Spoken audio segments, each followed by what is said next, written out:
La Argentina no se construyó solo con batallas, presidentes y fronteras. También se construyó con barcos. Millones de personas cruzaron el océano para apostar todo en una tierra lejana que prometía empezar de nuevo. Entre ellos llegaron italianos que transformaron el idioma de la calle y la mesa familiar. Alemanes que trajeron disciplina, técnica y colonias prósperas. Franceses que dejaron su huella en la cultura y la arquitectura. Ingleses que impulsaron ferrocarriles, bancos y comercio. Galeses que levantaron comunidades en la inmensidad patagónica. E irlandeses que escaparon de una tierra marcada por el hambre y la crisis para forjar, entre la llanura y el esfuerzo, una de las comunidades más sólidas y prósperas del país. En esta recopilación vamos a recorrer el rastro que dejaron esas comunidades. Porque para entender qué es la Argentina de hoy, primero hay que mirar a quienes la ayudaron a levantar desde cero. Hay algo muy extraño en Argentina, un país donde el acento suena distinto, donde los gestos con las manos son el pan de cada día, donde millones de personas juran que su bisabuelo bajó de un barco y sin una moneda logró llevar adelante una familia. Pero casi nadie se pregunta qué significó realmente ese viaje. Si hay algo que podemos afirmar de Argentina, es que la sangre italiana es como un árbol anciano. Ya hace tiempo que ha echado sus raíces en nuestra historia. Después de España, los italianos son la más grande contribución en términos históricos. Habiendo llegado en mayores oleadas inmigratorias más de un siglo después que los españoles, el pueblo tano en pocas décadas pudo igualarlos no solo en cantidad de familias, sino también en sus grandes aportes culturales. Muchos son los argentinos de hoy que sienten orgullosamente la sangre italiana corriendo por sus venas. Sin embargo, ¿cuántos comprenden realmente su pasado? La historia de la inmigración italiana fue más que solo un viaje en barco, y para entenderla, primero tenemos que desmontar el mito y volver al origen. Quédate hasta el final del video, porque hay mucho que ver.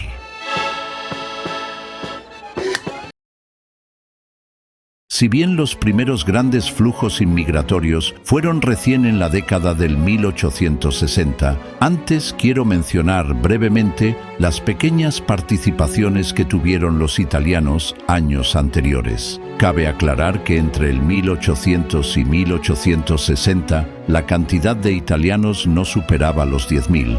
Durante las invasiones inglesas en 1806, algunos comerciantes y marinos de origen genovés y napolitano, residentes en Buenos Aires, participaron en la defensa de la ciudad. Entre 1820 y 1850, comenzaron a llegar a Buenos Aires pequeños grupos de italianos, principalmente ligures, atraídos por el movimiento del puerto y las oportunidades del comercio atlántico. Durante el gobierno de Rosas, su inserción estuvo vinculada al dinamismo portuario. En esta etapa, hubo presencias individuales destacadas, desde músicos, arquitectos hasta técnicos, pero todavía no se trataba de una inmigración masiva. Cuando comenzaron a llegar los primeros contingentes significativos de italianos, Argentina no era todavía el país próspero que la memoria colectiva suele imaginar. En la década de 1850, el territorio estaba por salir de medio siglo de guerras civiles. La caída de Rosas en 1852 había abierto una nueva etapa política, pero el país estaba lejos de estar consolidado. La Constitución de 1853 no solo organizaba instituciones, proponía un proyecto de nación. Y ese proyecto tenía un camino claro: poblar correctamente el territorio argentino. Como bien mencionamos en el capítulo de inmigraciones polacas, para la élite dirigente, con figuras como Alberdi o Sarmiento, el problema central era demográfico, es decir, no simplemente contar con una gran cantidad de trabajadores, sino que la calidad de los mismos, por decirlo de alguna manera, debía ser un factor a tomar cuenta. El territorio era inmenso, la población escasa y desigualmente distribuida. Si Argentina quería insertarse como productor agroexportador, necesitaba de gente capaz, pero el objetivo no era solo económico, también era cultural. Argentina veía en Europa una fuente de modernidad social. Querían transformar la estructura productiva, pero también el tejido social, es decir, no cualquiera debía pasar por la frontera. El famoso artículo 25 de la Constitución lo deja explícito al fomentar la inmigración europea, y la Ley 817 de 1876 institucionalizó ese impulso, creando mecanismos concretos de promoción migratoria. Sin embargo, esta apertura también trajo unos cuantos dilemas, pero ya llegaremos a eso. Ahora bien, ¿qué sucedía al otro lado del mundo? Cuando se habla de italianos, muchos imaginan una nación ya formada. Pero en realidad, Italia era un país que recién se había unificado en el 1861, siendo el nuevo Estado una figura frágil. Existía una enorme fractura entre norte y sur. Las regiones del norte comenzaban un proceso de industrialización, mientras el sur sufría atraso estructural, concentración de tierras y una fuerte pobreza. Para empezar con este tópico, es clave señalar que Argentina recibió dos flujos de migración italiana muy distintos. Muchos de los primeros inmigrantes que llegaron al país en las décadas de 1850 y 60 provenían del norte. Liguria, Piamonte, Lombardía. Eran agricultores, artesanos, pequeños comerciantes. Algunos tenían experiencia urbana, otros estaban vinculados a economías portuarias. Pero hacia fines del siglo XIX, el flujo cambió drásticamente. Comenzaron a llegar en masa italianos del sur, Campania, Calabria, Sicilia, estando esta segunda ola profundamente marcada por la crisis agraria. Así que, mientras el norte, que estaba controlado por potencias centroeuropeas, principalmente el Imperio Austriaco, tenía una mayor producción agraria e industrial, con mejor infraestructura y alfabetización en el sur, manejado por el Reino de las Dos Sicilias. Su economía agraria era más conflictiva, tenían mayores limitaciones y la pobreza rural era cada vez más grave. También es clave prestar atención a la diferencia poblacional, y es que las diferencias estaban muy marcadas. En el norte, había mayor mezcla con poblaciones germánicas, los lombardos y los godos. En el sur, la diversidad era mucho más palpable. Había descendientes de colonias griegas, de normandos, de españoles, y también había presencia árabe, principalmente en Sicilia. Por esto es que es clave comprender que un italiano del norte puede ser muy distinto a un italiano siciliano. Esto no solo se puede distinguir en su dialecto, sino también en su cultura, su carácter y, por supuesto, en sus rostros. Volviendo al contexto central, la situación en Italia era preocupante por varias razones. La población crecía rápido, pero el trabajo no alcanzaba. El campo se dividía en parcelas cada vez más pequeñas que apenas permitían subsistir. Las deudas ahogaban a las familias rurales. El servicio militar obligatorio era muy prolongado. Los impuestos eran altos para sostener al nuevo Estado y, para colmo, la llegada de granos baratos desde América hundía aún más la economía agrícola. Era tal la situación que la emigración se convirtió en una propuesta que no podían rechazar. Argentina ofrecía algo clave: salarios más altos que los italianos, demanda de trabajo y redes migratorias en expansión. Esta cadena fue fundamental, ya que un primer migrante enviaba noticias, cartas y dinero, lo cual reducía el riesgo percibido por quienes todavía estaban en Europa. Así, a fines del siglo XIX, se produjo el cruce de dos procesos históricos: un Estado argentino que necesitaba población para consolidar su modelo económico y territorial, y una sociedad italiana en busca de oportunidades. Sin embargo, el encuentro no fue del todo armónico, porque cuando esos millones de italianos llegaron, no solo trajeron brazos para trabajar, trajeron dialectos, ideologías, prácticas políticas, sindicatos, conflictos sociales y una forma particular de entender la familia y el honor. Y eso transformó Argentina de maneras que todavía hoy no terminamos de dimensionar. Pero vayamos de apartes, que aún tenemos tiempo. Los primeros italianos que llegaron a la Argentina en cantidades visibles, entre 1860 y 1875, fueron mayormente lígures y piamonteses, teniendo muchos de ellos experiencia marítima o comercial. Y no es casualidad que se instalasen en Buenos Aires y en puertos del litoral. En barrios como La Boca, los genoveses, que si les suena de algo, sí, de aquí se origina el término de los xeneices, dominaban astilleros, almacenes y pequeños comercios. El viaje comenzaba mucho antes del puerto. Implicaba vender herramientas, despedirse de la familia, endeudarse para pagar el pasaje. Cruzar el Atlántico no era poca cosa. Tomaba entre 3 y 5 semanas. Las condiciones variaban según la compañía naviera, pero en tercera clase el hacinamiento era común. El desembarco en Buenos Aires era impactante, calor húmedo, una lengua nueva y funcionarios que hacían la típica que los argentinos tanto conocemos. Registraban nombres, muchos deformándolos, a veces con la intención de hacerlos más sencillo al español y otras veces solo porque lo escucharon mal. A partir de 1876, el flujo de inmigrantes se vuelve masivo. La Argentina promueve activamente la inmigración y el país entra en una etapa de expansión agroexportadora. Miles de italianos llegaron cada año, siendo gran parte alojados temporalmente en el hotel de inmigrantes, donde eran registrados, se les controlaba la salud y se les proporcionaba un lugar seguro para quedarse mientras resolvían su transporte y alojamiento definitivo. Allí podían descansar, recibir algo de comida y a veces información o ayuda para encontrar trabajo. En el hotel también ocurría un choque cultural. Italianos del norte y del sur, que hablaban dialectos muy distintos, convivían por primera vez en un mismo espacio y muchos comenzaban a practicar español básico. Para muchos, este hotel fue el primer contacto con la realidad argentina y un lugar donde empezaba a formarse la red de inmigrantes que luego se dispersaría por la ciudad y las colonias agrícolas.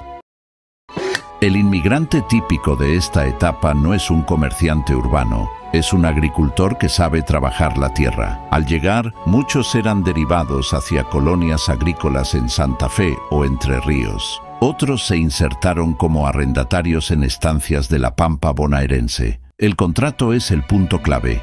No reciben tierra gratis en la mayoría de los casos, la alquilan. Al principio viven en ranchos de adobe o madera. Las jornadas son largas. El clima es distinto al europeo, pero la productividad de la tierra pampeana sorprende. El trigo crece con una facilidad desconocida para muchos campesinos del sur italiano. En paralelo, las ciudades crecen. Buenos Aires se transforma aceleradamente. El conventillo se convierte en una institución urbana. No era simplemente un lugar precario, era un punto de mezcla intensa de lenguas y culturas. En el patio se mezclaban dialectos genoveses, napolitanos y sicilianos con el español rioplatense. En las colonias agrícolas santafesinas, el sistema podía ser relativamente organizado. Algunas colonias ofrecían venta en cuotas, el colono pagaba a lo largo de varios años y, si cumplía, accedía al título de propiedad. Allí se asentaron muchos piamonteses y lombardos, acostumbrados a una agricultura más intensiva, pero en amplias zonas de la pampa bonaerense predominaba otro esquema, el arrendamiento dentro de grandes estancias. El contrato solía firmarse por 3 o 4 años. El agricultor recibía una fracción de tierra para sembrar trigo o maíz. Debía hacerse cargo de absolutamente todo: comprar semillas, adquirir arados y caballos, construir su rancho y afrontar cualquier sequía o plaga. La renta podía ser fija o un porcentaje de la cosecha. Si el precio internacional del trigo bajaba, el margen se comprimía. Si el clima fallaba, el endeudamiento era inmediato. Ahora bien, algo que a menudo no se explica: la pampa húmeda tenía una fertilidad extraordinaria. Para campesinos del sur italiano, acostumbrados a suelos más pobres y fragmentados, la productividad era impactante. El trigo crecía alto, denso, En buenos años, el rendimiento superaba ampliamente lo que conocían en Calabria o Sicilia. Eso generaba una sensación ambigua. La tierra prometía riqueza, pero la estructura contractual limitaba la apropiación plena de esa riqueza. El aislamiento era fuerte, las distancias eran enormes. Las mujeres desempeñaban un papel central, no solo en el hogar, sino en huertas, cría de aves y administración doméstica. En el mundo rural, la vida social solía organizarse alrededor de 3 espacios centrales: la iglesia, la pulpería y la escuela rural, donde los hijos aprendían español estándar y muchas veces corregían a sus padres. Ahí empezaba la transformación identitaria. La primera generación pensaba en dialecto, mientras la segunda ya iba pensando en español.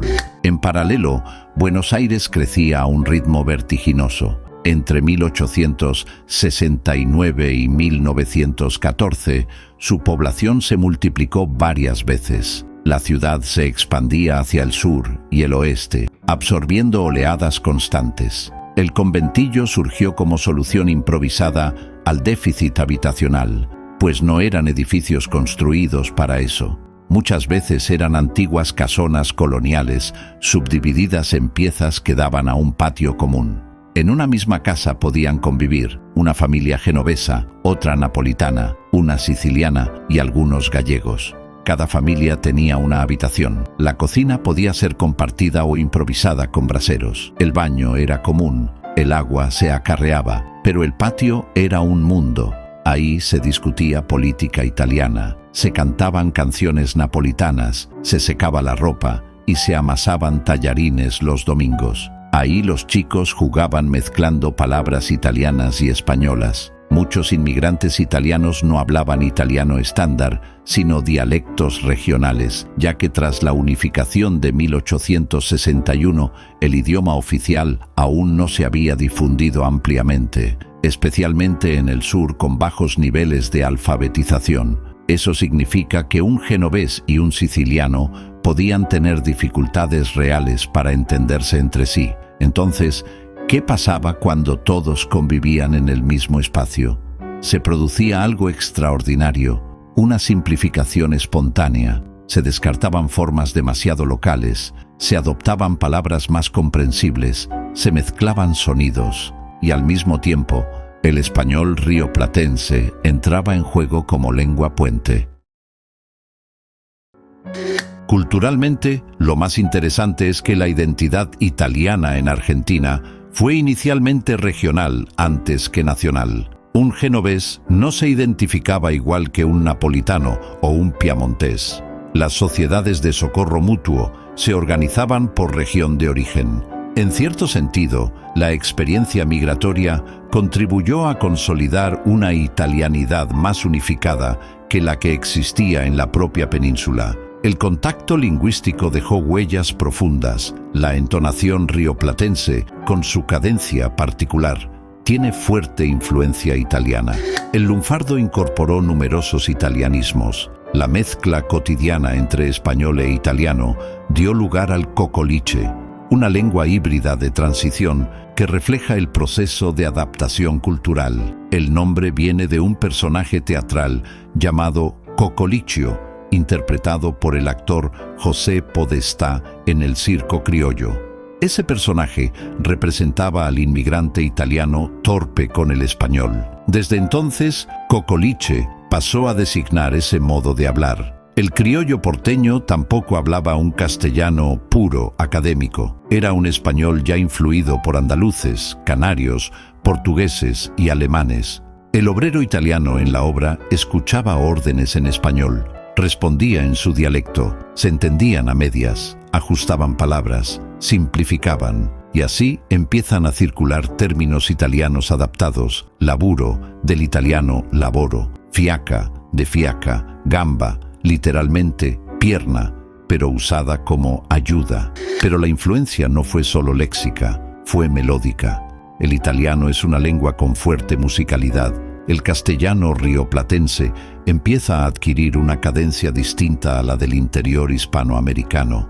La entonación asciende al final de las frases. El ritmo se vuelve más marcado Muchos lingüistas han señalado que la tonada porteña tiene una clara impronta itálica. No significa que el español se haya vuelto italiano, sino que absorbió patrones de entonación. Es un fenómeno muy poco común en la historia de las lenguas. Un idioma dominante que cambia su entonación y ritmo al hablar debido a la influencia de una inmigración masiva. En esto es que aparece el lunfardo. Durante mucho tiempo se lo presentó como jerga carcelaria, pero su origen es más amplio. Surge en barrios populares, en el mundo del trabajo, en el puerto, en la construcción. El lunfardo es un repertorio léxico híbrido, italiano, español, francés, portugués, pero el componente italiano es central. El investigador José Gobello, fundador de la Academia Porteña del Lunfardo, documentó cómo una enorme cantidad de términos lunfardos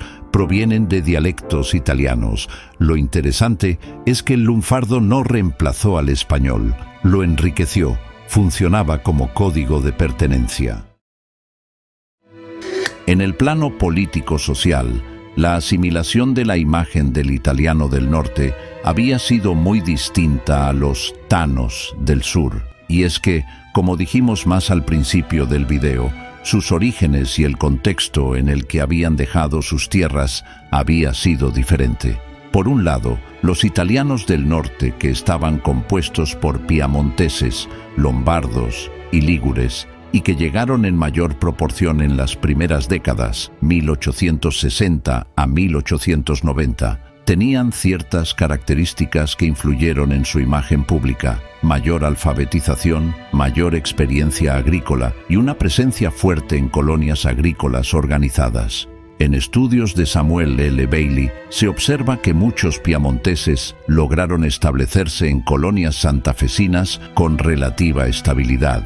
En el imaginario rural pampeano, el colono gringo trabajador muchas veces tenía este perfil. No significa que fueran privilegiados legalmente, pero su inserción fue vista como más ordenada en ciertas zonas. Por otro lado, los italianos del sur, que provenían de Calabria, Sicilia y Campania, en promedio traían menos dinero en el bolsillo, no eran igual de alfabetizados y muchos se insertaron en trabajos urbanos: construcción, puerto, talleres, industria incipiente. En la prensa urbana de fines del siglo XIX y comienzos del XX, el inmigrante italiano comenzó a ser asociado en algunos artículos con el hacinamiento en conventillos, la participación en huelgas y el anarquismo, no porque todos lo fueran, sino porque el movimiento obrero urbano tenía fuerte presencia italiana. Muchos italianos del sur participaron activamente en movimientos obreros, anarquistas y socialistas. Traían consigo tradiciones de organización sindical y prensa obrera. Esto generó tensiones con el Estado argentino hacia fines del siglo XIX, cuando comenzaron las grandes huelgas urbanas. Un dato interesante que aparece en estudios de migración es que también existía jerarquización interna. Algunos italianos del norte consideraban a los del sur como menos educados. Esa tensión regional italiana se trasladó parcialmente a Argentina. Samuel Bailey analiza cómo las asociaciones regionales italianas reflejaban esa identidad diferenciada. De todos modos, en Argentina, el inmigrante italiano rápidamente accedió a ciudadanía, propiedad, comercio y participación política. La tensión fue cultural y social, no legal ni racializada en términos duros. Y con la segunda generación, esa diferencia se diluyó rápidamente. Prosiguiendo con el estilo de vida del italiano en general, la experiencia concreta era dura. El conventillo implicaba hacinamiento, enfermedades, conflictos cotidianos, pero también solidaridad y redes de ayuda. Un joven que llegaba solo dependía de paisanos para conseguir trabajo y alojamiento. Las cartas a la familia eran fundamentales. Describían oportunidades, exageraban éxitos o advertían dificultades. La decisión de quedarse o regresar no era inmediata. Se tomaba tras años de evaluación económica y emocional. Comparativamente, la experiencia argentina fue distinta a la de Brasil, donde predominó más la colonización agrícola subvencionada en plantaciones, y distinta también a Estados Unidos, donde la inserción industrial urbana fue más intensa y la segregación étnica más marcada en ciertas ciudades. En Argentina, la integración fue relativamente rápida debido al idioma similar, la religión compartida y la posibilidad real de movilidad económica en una economía en expansión. Al igual que los inmigrantes de otros orígenes, los italianos crearon una variedad de instituciones comunitarias en Buenos Aires. Por ejemplo, los italianos fundaron la Unione e Benevolenza en 1858, una asociación de socorro mutuo que ayudó a los inmigrantes necesitados con varios servicios, tales como una bolsa de trabajo, la atención médica, los gastos de entierro y la educación bilingüe a niños. En la década de 1870, los inmigrantes adinerados también abrieron un hospital italiano que, al igual que ese socorro mutuo, brindaba servicios de atención médica según criterios étnicos. Se abrieron docenas de periódicos en italiano en la ciudad y en otras partes del país. Los italianos y muchos otros inmigrantes crearon escuelas bilingües en todo el territorio. En 1916, de las 43 escuelas dirigidas por inmigrantes en la capital argentina, 12 enseñaban en italiano. La Argentina de la segunda mitad del siglo XIX no solo crecía en producción y comercio, sino también en población. Entre 1869 y 1914, la suma de inmigrantes europeos casi duplicó la población nacional, transformando radicalmente la composición demográfica del país. La inmigración italiana en Argentina fue masiva, constituyendo el grupo más numeroso de la Gran Inmigración. Se estima que alrededor de 2 millones de italianos se establecieron en el país durante este periodo y que hoy en día casi el 70% de la población argentina tiene sangre italiana. Pero quizás lo más interesante de toda esta historia no está en los números, ni en política o estadísticas, sino en algo mucho más cotidiano. Está en el abuelo que gesticula cuando habla, en el apellido que todavía suena a Génova, a Nápoles o a Sicilia. Está en la entonación particular con la que hablan los porteños, porque la inmigración italiana no quedó atrapada en la historia, se volvió parte de la vida diaria. Aquel origen permanece en el idioma, en la música, en la comida, en el humor, en la forma de discutir y en la manera de contar historias. Por eso, cuando alguien en Argentina dice que su bisabuelo bajó de un barco, vale la pena escucharlo, ya que cuando uno escucha hablar a un argentino por primera vez, hay algo que siempre llama la atención. Suena a español, pero también suena un poco a Italia. Millones de argentinos descienden de alemanes, siendo Argentina uno de los países con mayor cantidad de descendientes de alemanes fuera de Europa. ¿Cómo terminó una población tan profundamente europea echando raíces al otro lado del Atlántico? ¿Cómo fue posible que, en pueblos de la Pampa, del litoral o incluso de la Patagonia, todavía sobrevivan tradiciones, idiomas y costumbres que nacieron a miles de kilómetros de distancia? Pero para entender cómo comenzó todo, primero tenemos que viajar al siglo XIX, a una Argentina que buscaba poblar su territorio y a miles de europeos que buscaban un nuevo destino.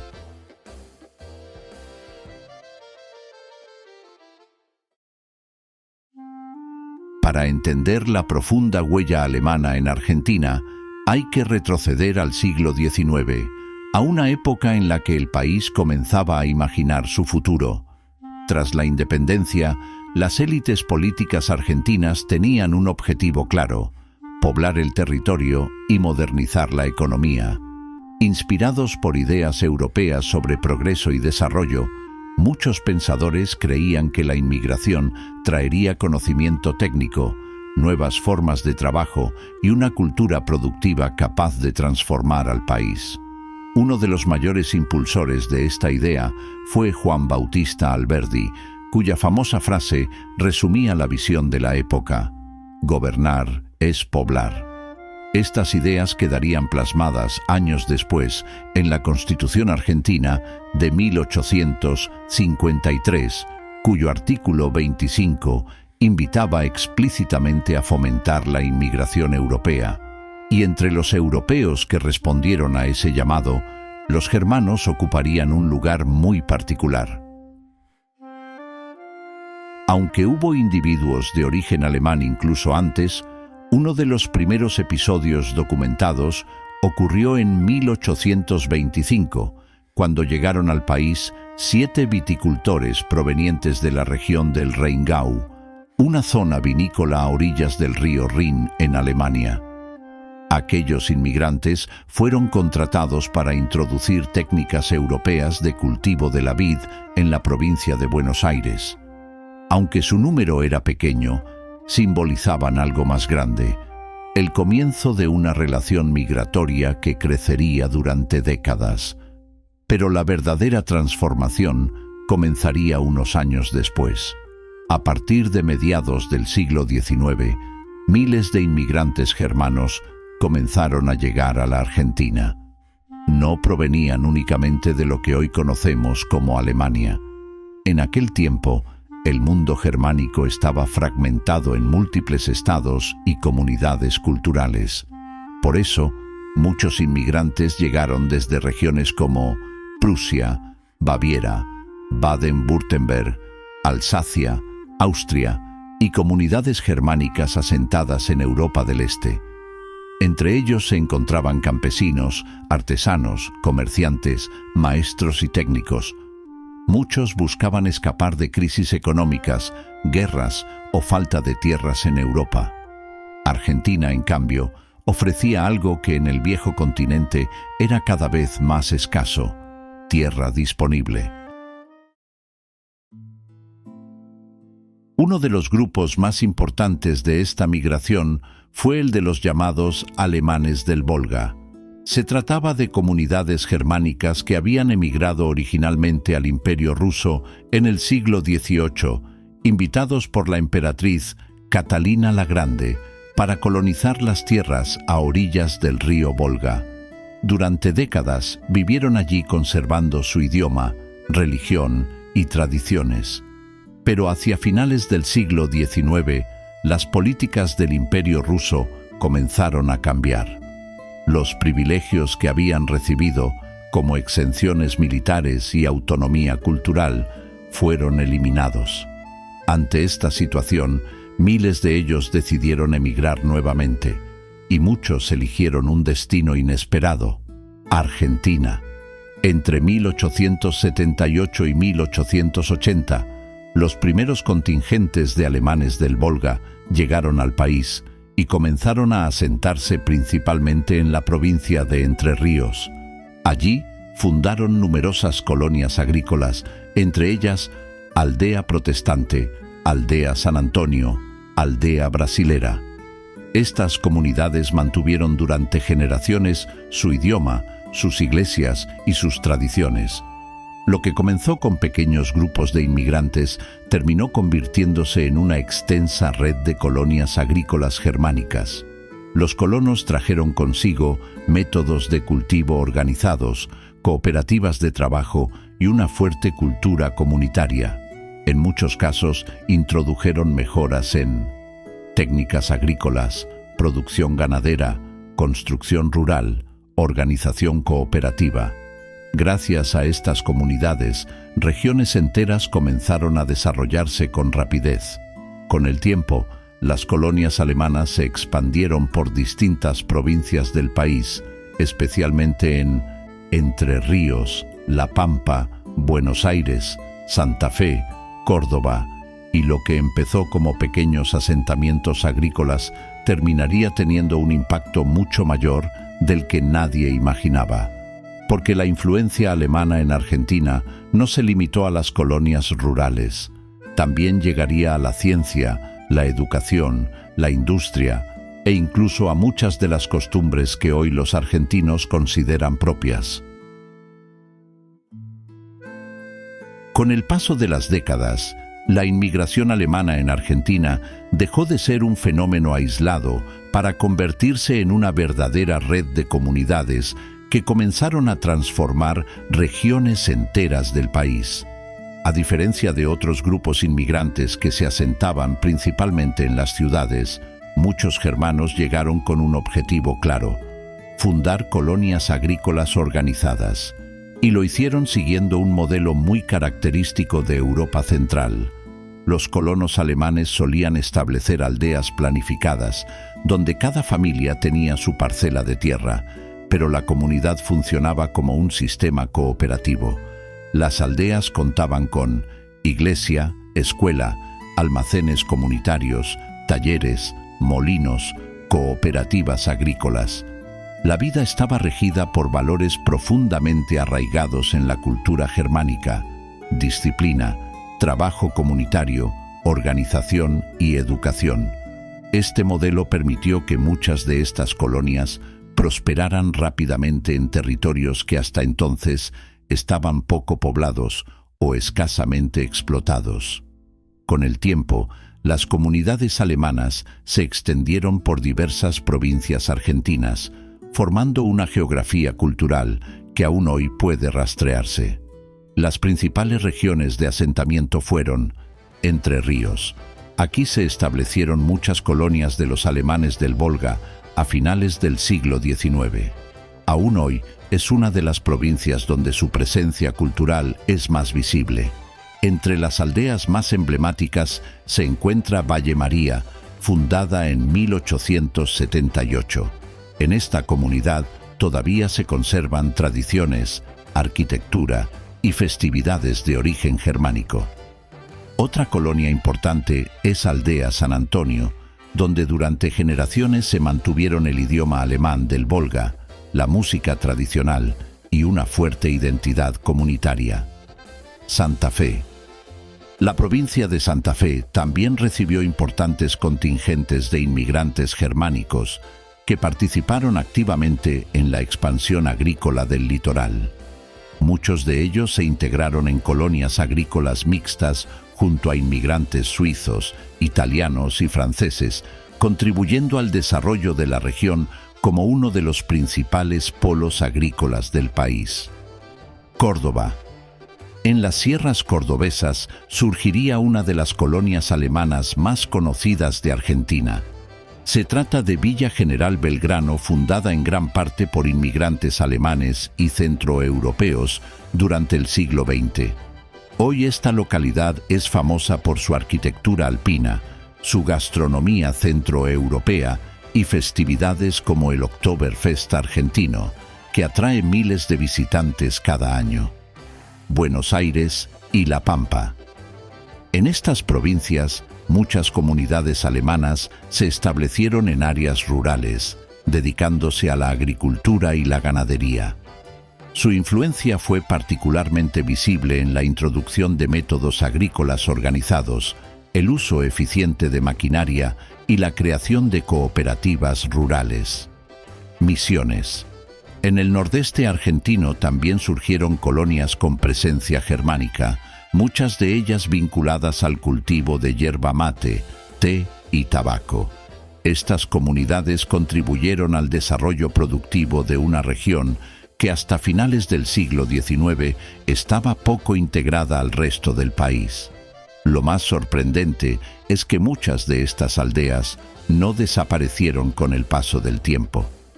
En varias de ellas aún se pueden encontrar iglesias luteranas históricas, casas construidas con arquitectura germánica, festividades tradicionales, gastronomía típica e incluso variantes antiguas del idioma alemán. Todo esto demuestra que la inmigración alemana no solo dejó una marca demográfica en Argentina, también transformó el paisaje cultural y productivo del país. Pero el impacto germánico no se limitó únicamente al campo, porque mientras las colonias agrícolas crecían en distintas provincias, científicos, ingenieros, educadores y artistas alemanes comenzaban a influir profundamente en la ciencia, la industria y la cultura argentina. Y ese será precisamente el siguiente capítulo de esta historia.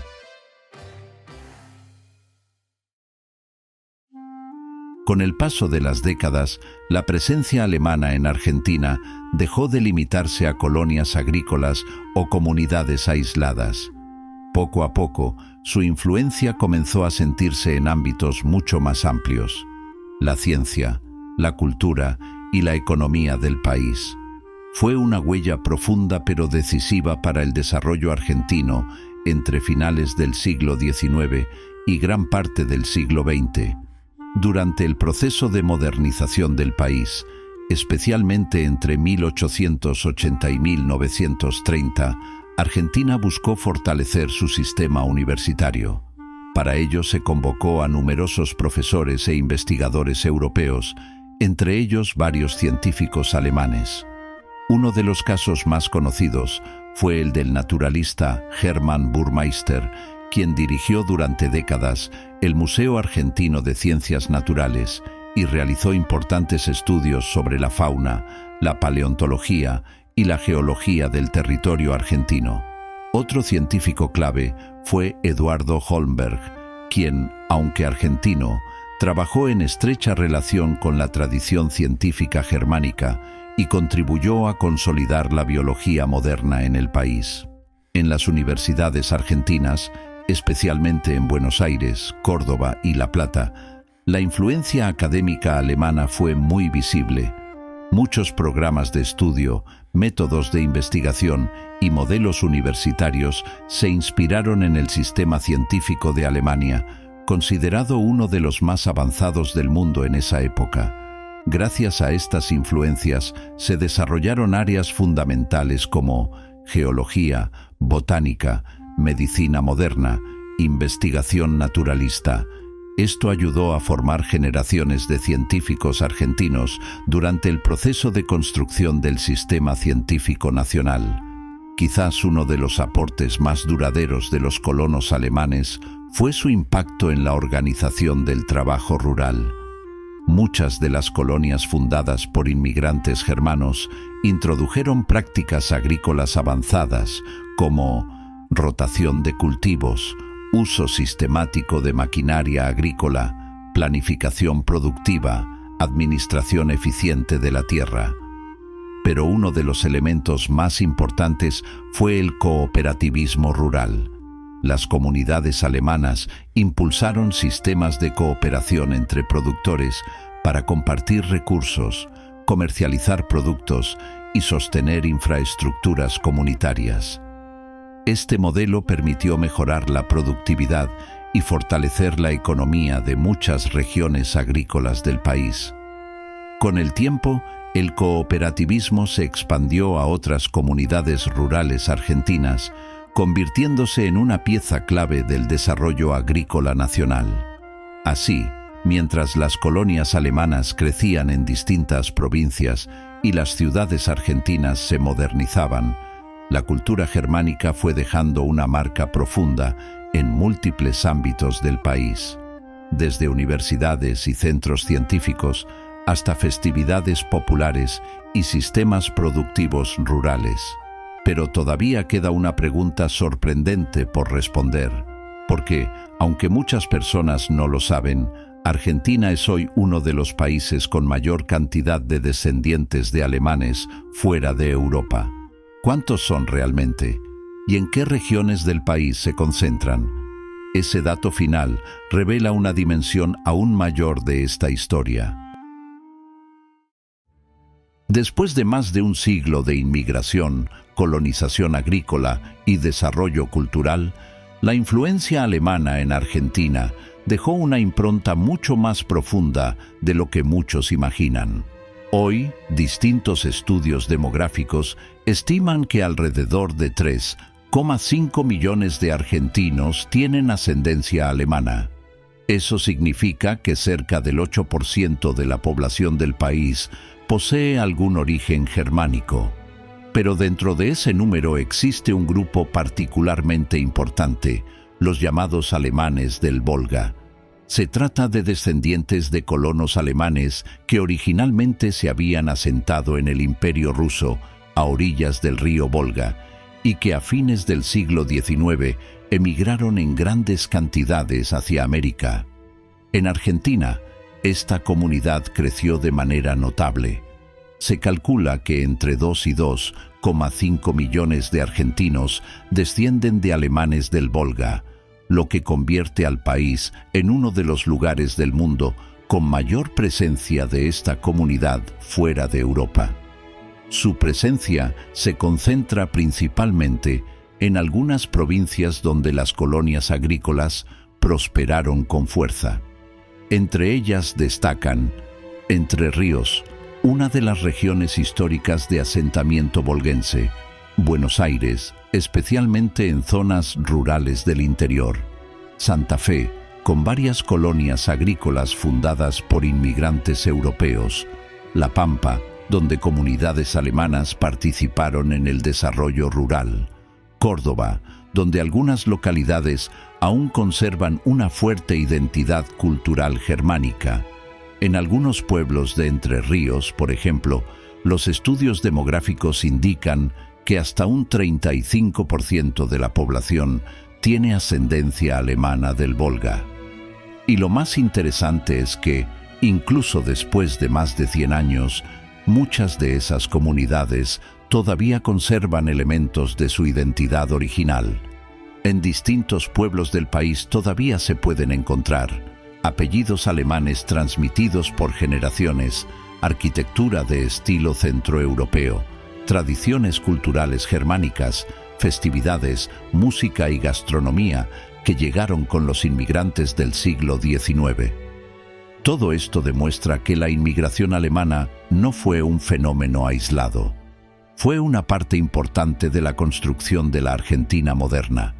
Porque, aunque muchas personas no lo saben, millones de argentinos tienen raíces alemanas. Ahora queremos saber algo. ¿Vos sabías que una parte tan grande de la población argentina tiene ascendencia alemana? Te leemos en los comentarios.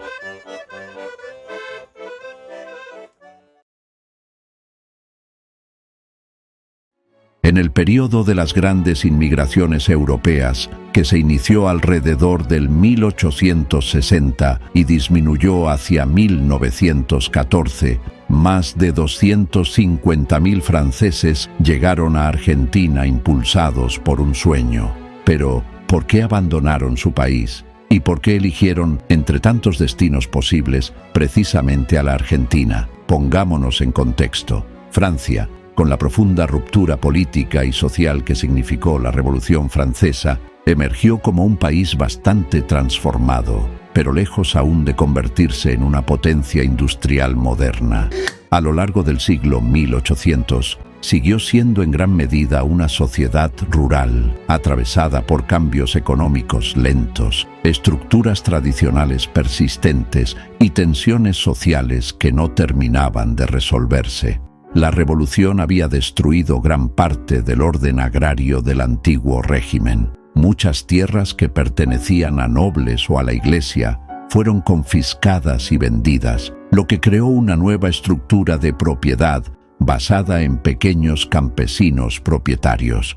A primera vista esto parecía traducirse en una mejor autonomía para el trabajador. Sin embargo, terminó siendo todo lo contrario. Y es que con las nuevas leyes de suelo, en la que los hijos se repartían las tierras heredadas de la familia, al cabo de pocas generaciones acabaron siendo muchas las familias con tierras tan fragmentadas que eran insuficientes para sobrevivir. En esas condiciones, para muchos jóvenes rurales el futuro en su pueblo resultaba extremadamente limitado. Haciendo un breve paréntesis, para la región del País Vasco francés, existía una tradición familiar muy distinta, heredada del derecho tradicional local. La casa rural, la echea, no se dividía, sino que la propiedad se transmitía a un heredero único. Este asumía la responsabilidad completa: administrar las tierras, cuidar a los padres en la vejez y mantener la unidad económica. A cambio, recibía prácticamente la totalidad de la propiedad. Esto incluía no solo la vivienda, sino también los campos, animales y herramientas. Los demás hijos, en cambio, no quedaban completamente desprotegidos, pero sí en una situación muy distinta. Recibían compensaciones, pero no una parte equivalente de la tierra. En términos prácticos, esto significaba que debían buscar su propio camino fuera de la casa. Este sistema evitaba la fragmentación de la tierra, pero generaba otro fenómeno, un excedente de jóvenes sin acceso a propiedad. Ya en otro video podremos hablar más a fondo de este particular sistema. Es así entonces que, volviendo al asunto principal de las tierras fragmentadas, a este problema estructural se sumaba el hecho de que Francia seguía siendo, durante buena parte del siglo XIX, una sociedad mayoritariamente agrícola. A diferencia de Inglaterra, donde la industrialización absorbió enormes masas de población rural, el desarrollo industrial francés fue más lento y desigual.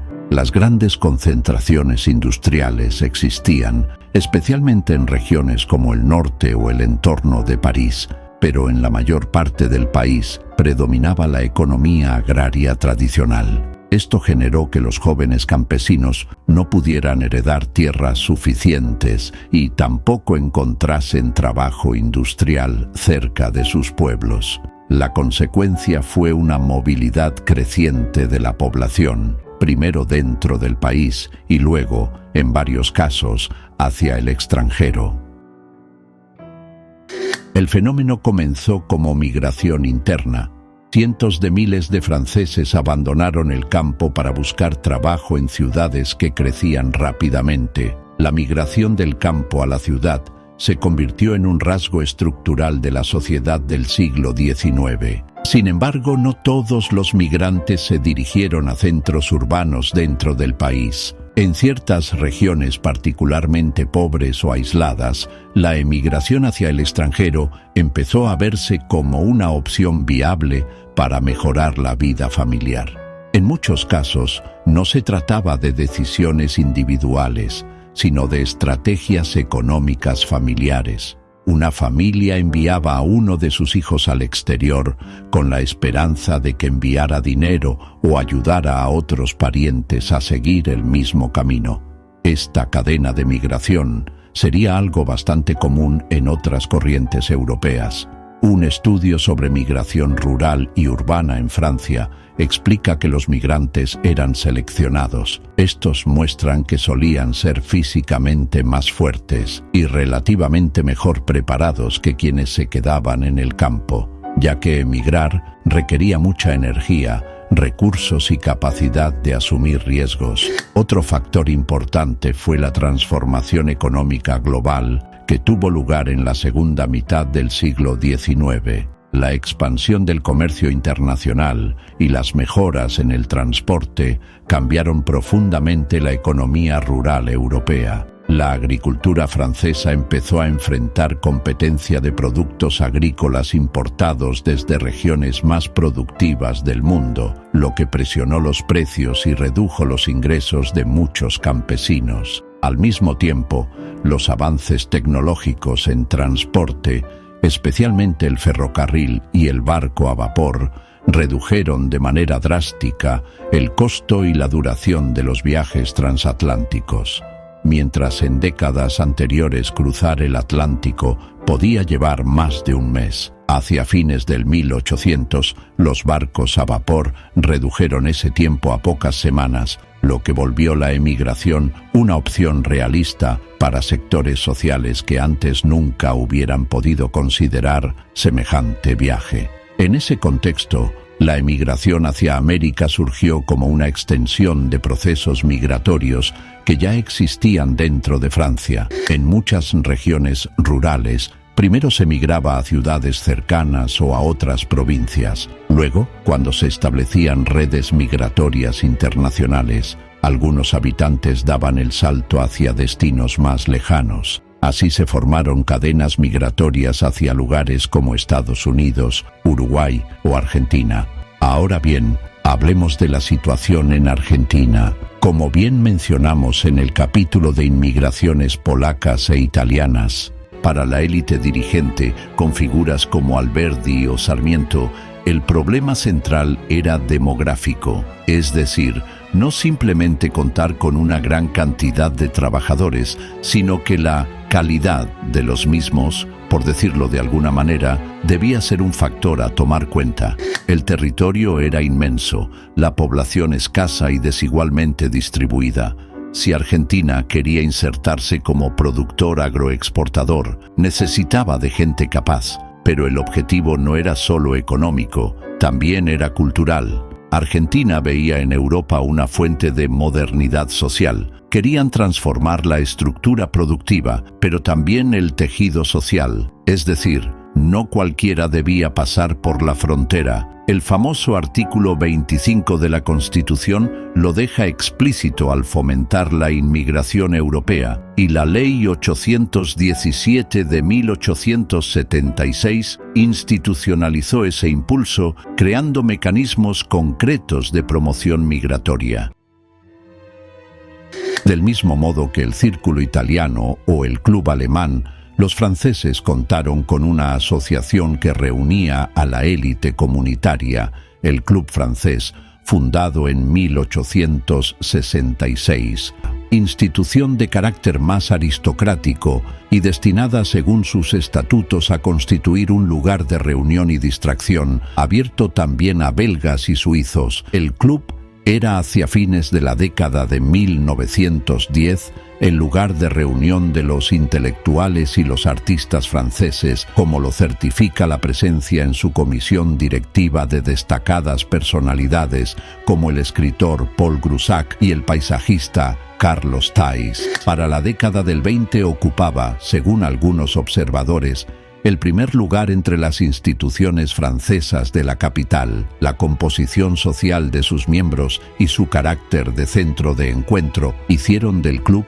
un espacio de proyectos fructíferos, como lo evidencia el que en sus instalaciones se haya concebido en 1884 la creación de la Cámara de Comercio Francesa, los banquetes, desfiles y festejos de la década del 80, que contaban asimismo con la presencia de personalidades de la vida argentina como el expresidente Bartolomé Mitre, marcaron un momento particularmente intenso de la vida del club. Instituciones análogas existieron allí donde la presencia francesa era importante, como el Cercle Français de la colonia de Pigüé y el Club Francés de Rosario.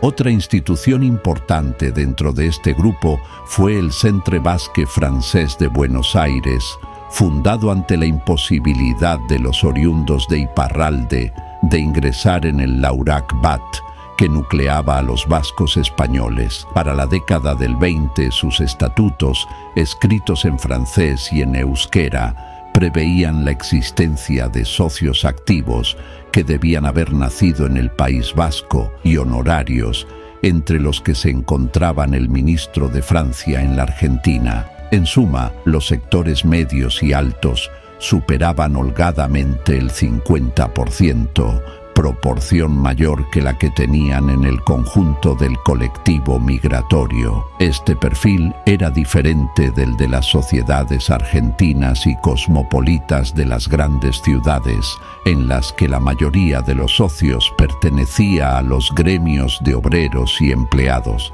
En las españolas, francesas e italianas, en cambio, además de esos sectores, había también un notable porcentaje de comerciantes que habían adherido a las sociedades no tanto por el beneficio del socorro mutuo, sino para alentar los fines patrióticos que en cierto modo se proponía estas mismas sociedades. Su decadencia, como gran parte de los elementos de prosperidad en Argentina, llegó en la década del 1930 y se hizo contundente en la década del 50. Ahora hablemos de la influencia que tuvieron los franceses al emigrar al país, que no fue poca. Surgieron periódicos en francés, se multiplicaron los comercios y, poco a poco, ciertos barrios comenzaron a aparecer extensiones de París. Viajeros de la época, como el escritor francés Xavier Marmier, describían una Buenos Aires donde las tiendas, las modas y hasta los objetos de lujo hablaban en francés. Las vidrieras exhibían sedas de Lyon, cintas de Saint-Étienne y las últimas tendencias llegadas directamente desde Europa. Para quien caminara por calles como la de Perú, la sensación podía ser la de estar recorriendo un rincón parisino en pleno Río de la Plata. Pero esta influencia no era superficial. Los franceses estaban profundamente insertos en la estructura económica. Eran dueños de hoteles, sastres de prestigio, relojeros, litógrafos, fabricantes, comerciantes. Participaban en prácticamente todos los rubros, desde los más sofisticados hasta los más cotidianos. A esto se sumaba una red de empresarios e industriales que impulsaron sectores clave del desarrollo argentino. Nombres como Vickert en la cerveza, Rigolot en el vidrio o Sansinena en la industria frigorífica no eran excepciones, sino parte de un entramado más amplio que ayudó a modernizar la economía del país. Detrás de cada uno de ellos había una historia de iniciativa, adaptación y crecimiento en una tierra nueva. Pero la huella francesa no se limitó a lo material. También fue decisiva en la construcción cultural y científica del país. Naturalistas, geógrafos y educadores recorrieron el territorio, lo estudiaron y lo documentaron con un nivel de detalle inédito. Figuras como Alcides d'Orbigny o Martin de Mussy dejaron obras fundamentales para comprender la geografía y la realidad argentina. En el ámbito educativo, Amadeo Jacques jugó un papel clave en la formación de nuevas generaciones, adaptando ideas europeas a las necesidades locales. En paralelo, el periodismo, la edición y las librerías francesas se convirtieron en verdaderos focos de vida intelectual. Espacios como la librería del colegio no solo vendían libros, sino que reunían a figuras centrales de la cultura argentina, desde Mitre hasta Sarmiento, en un ambiente donde las ideas circulaban y se transformaban. Incluso en el arte, la presencia francesa fue determinante. Pintores, dibujantes y litógrafos retrataron la vida cotidiana, las costumbres y los paisajes del país, dejando un testimonio visual invaluable de una Argentina en plena transformación. Tampoco olvidemos al ya mencionado paisajista Carlos Thays, quien, con un gran talento y visión, diseñó plazas, plantó árboles en numerosas calles y transformó una ciudad antes dominada por el sol en un espacio mucho más sombreado, pese a la resistencia inicial de algunos vecinos. Todo esto revela una realidad muchas veces pasada por alto. La comunidad francesa no fue solo un actor cultural o intelectual, sino un protagonista central en la construcción material, económica y simbólica de la Argentina moderna. Una influencia silenciosa pero persistente que ayudó a moldear el país mucho más de lo que suele reconocerse. ¿Y en qué provincias se asentaron? No llegaron en las mismas cantidades que otros grupos, ni se concentraron únicamente en Buenos Aires. De hecho, en regiones como Tucumán, su presencia fue especialmente fuerte, incluso más que en la propia capital en ciertos momentos. Y ahí aparece algo interesante. Muchos de estos inmigrantes franceses no eran simplemente trabajadores sin formación. Eran jóvenes, en su mayoría provenientes de zonas rurales, pero con niveles de alfabetización y capacitación relativamente altos para la época. Eso les permitió integrarse con rapidez, ascender socialmente y ocupar distintos espacios dentro de la sociedad local. En provincias como Tucumán, donde la economía azucarera estaba en pleno crecimiento, se formó un entramado particular. Intelectuales, empresarios y políticos interactuaban constantemente, creando un campo cultural donde lo europeo, y especialmente lo francés, tenía un peso importante. También hubo asentamientos en otras provincias, especialmente en Santa Fe y Entre Ríos, donde participaron en colonias agrícolas. Allí la vida era completamente distinta. Los inmigrantes franceses se dedicaban al trabajo de la tierra en condiciones muchas veces duras, formando parte del proceso de expansión agrícola del país. En estos espacios rurales, su experiencia se parecía más a la de otros inmigrantes europeos. Jornadas largas, adaptación a un entorno desconocido y dependencia del éxito de las cosechas. En la provincia de Buenos Aires también hubo presencia francesa, tanto en áreas rurales como en pueblos en crecimiento. En muchos casos, los franceses combinaban actividades. Podían comenzar como peones o colonos y luego pasar al comercio o abrir pequeños negocios. Esa movilidad social, aunque no universal, fue una característica importante. Ahora bien, para entender realmente su experiencia, hay que mirar de dónde venían, porque eso marcaba profundamente su forma de insertarse en Argentina. Una parte muy significativa provenía del sudoeste de Francia, especialmente del País Vasco francés y de regiones cercanas como Béarn. Otra región importante fue Aveyron. Los emigrantes de allí desarrollaron una presencia muy característica en Buenos Aires. Muchos trabajaron en cafés, restaurantes y hoteles. Con el tiempo, algunos lograron prosperar y convertirse en propietarios de estos establecimientos. También hubo inmigrantes provenientes de Gascuña y otras zonas rurales del sur francés. En estos casos, la experiencia tendía a ser más agrícola o vinculada a trabajos manuales. Eran personas acostumbradas al trabajo rural, lo que facilitaba su adaptación a colonias agrícolas en el interior argentino. Lo interesante es que, aunque compartían nacionalidad, no formaban un grupo homogéneo. Un francés de Aveyron, en un café porteño, tenía una vida completamente distinta a la de un campesino gascón en una colonia santafesina. Incluso dentro de la ciudad de Buenos Aires había diferencias claras entre comerciantes, artesanos y profesionales. En cuanto al estilo de vida, los franceses tendieron a integrarse relativamente rápido en la sociedad argentina. No formaron barrios cerrados o aislados como otras colectividades en algunos casos. Participaban en asociaciones, fundaban instituciones como sociedades de socorro mutuo o escuelas, y mantenían ciertos aspectos culturales, pero sin una fuerte segregación. Al mismo tiempo, su presencia dejó huellas visibles. En Buenos Aires, por ejemplo, su influencia se percibe en la arquitectura, en la gastronomía, en la educación y en ciertos hábitos culturales de las clases medias y altas. Esto explica por qué, a pesar de no ser el grupo más numeroso, su impacto fue desproporcionadamente grande. En Argentina existe cierto rechazo hacia los ingleses. La historia no trae buenos recuerdos. Las Malvinas, las tensiones heredadas de un pasado colonial y los juegos de poder en los años previos a la independencia. Pero esa imagen, firme y persistente, no cuenta toda la historia, porque, como han señalado muchos pensadores del pasado, la fama negativa no es culpa del pueblo inglés, sino de sus dirigentes.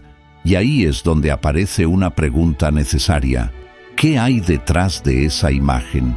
Quiero que hablemos de una historia hecha no de decisiones políticas, sino de personas. Inmigrantes que no llegaron a imponer ni manipular, sino a construir. Y es justamente esa historia la que casi no se cuenta. La inmigración inglesa a la Argentina no fue masiva como otras, fue distinta. Tuvo un perfil particular, una lógica propia y dejó una huella que, aunque menos visible, sigue estando profundamente arraigada en el país. En este documental vamos a meternos en esa otra cara. ¿Quiénes eran realmente esos ingleses que llegaron? ¿Por qué eligieron este destino tan lejano? ¿Cómo vivieron? ¿Dónde se asentaron? ¿Y qué quedó de ellos? Todo este trabajo es fruto de varios días de investigación, leyendo informes y cartas, viendo entrevistas y recopilando toda la documentación posible para hacer de este video algo que pueda captar la esencia del orgullo de este pueblo. Por lo tanto, los motivo a apoyar el contenido dejando un me gusta y suscribiéndose, así no se pierden todo lo que vendrá después.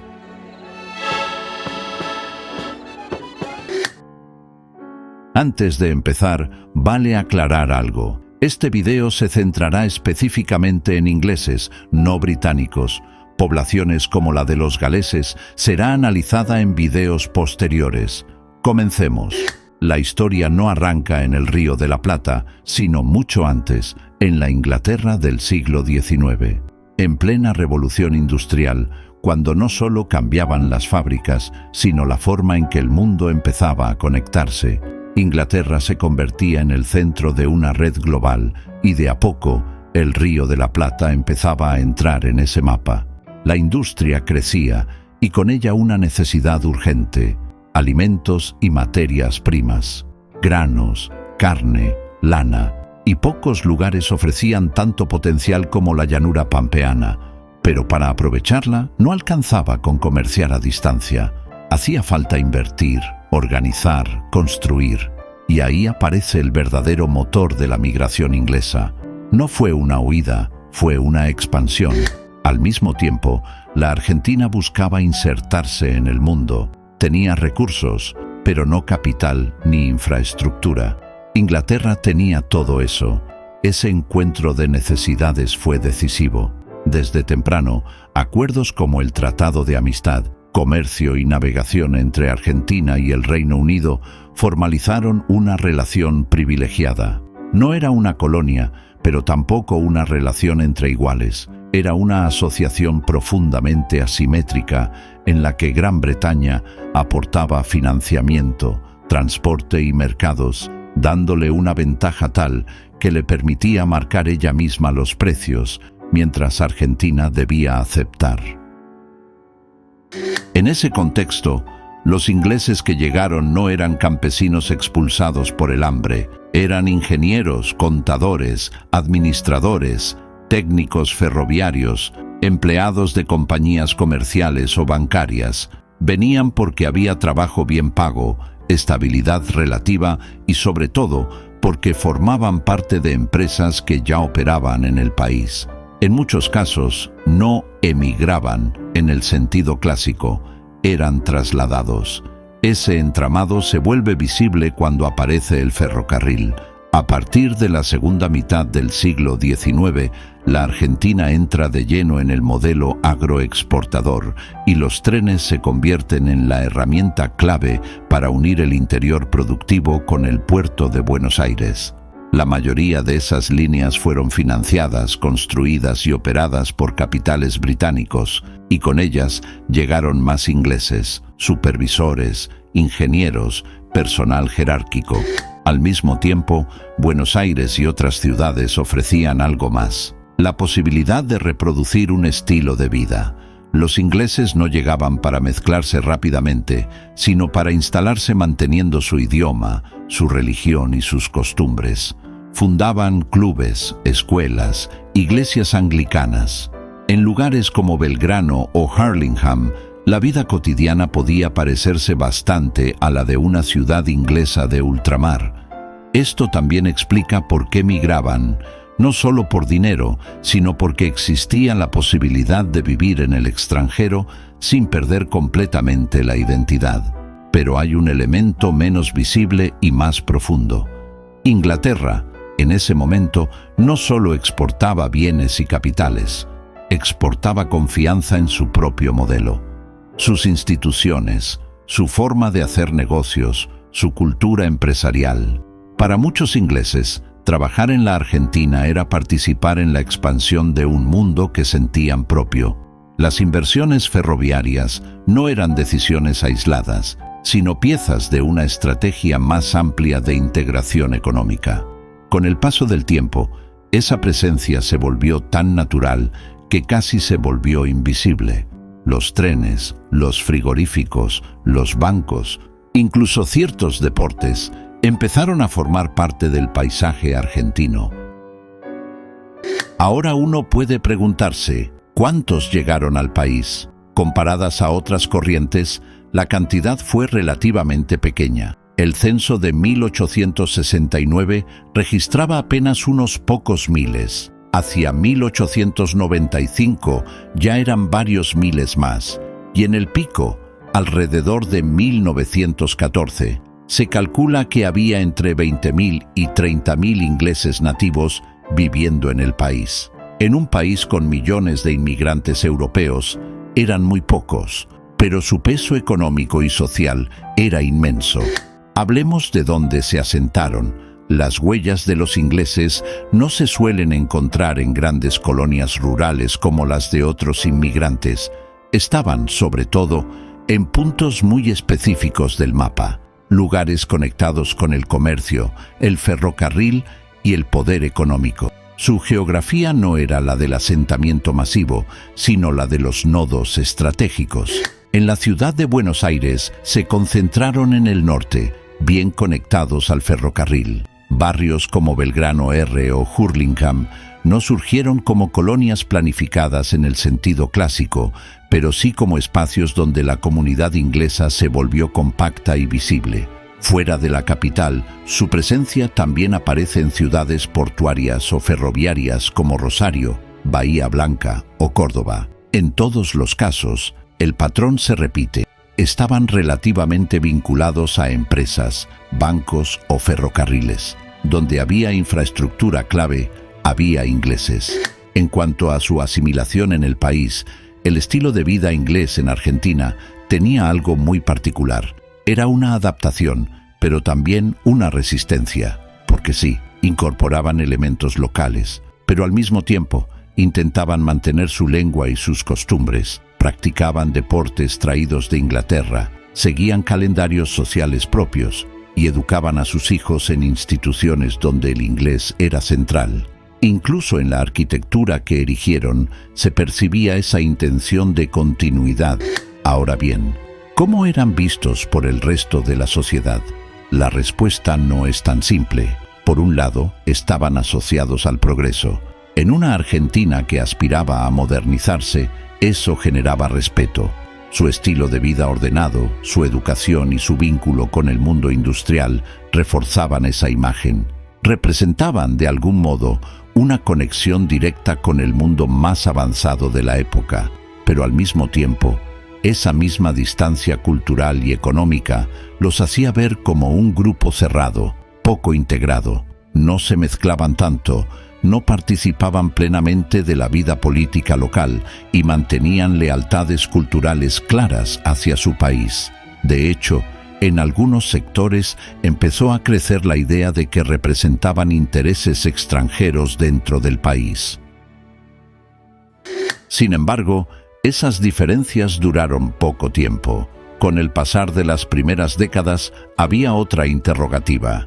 ¿Qué significaba realmente ser británico dentro de la comunidad anglo-argentina? No existía una única definición, sino múltiples interpretaciones, influenciadas por la edad, el origen familiar y el grado de mezcla con la sociedad argentina.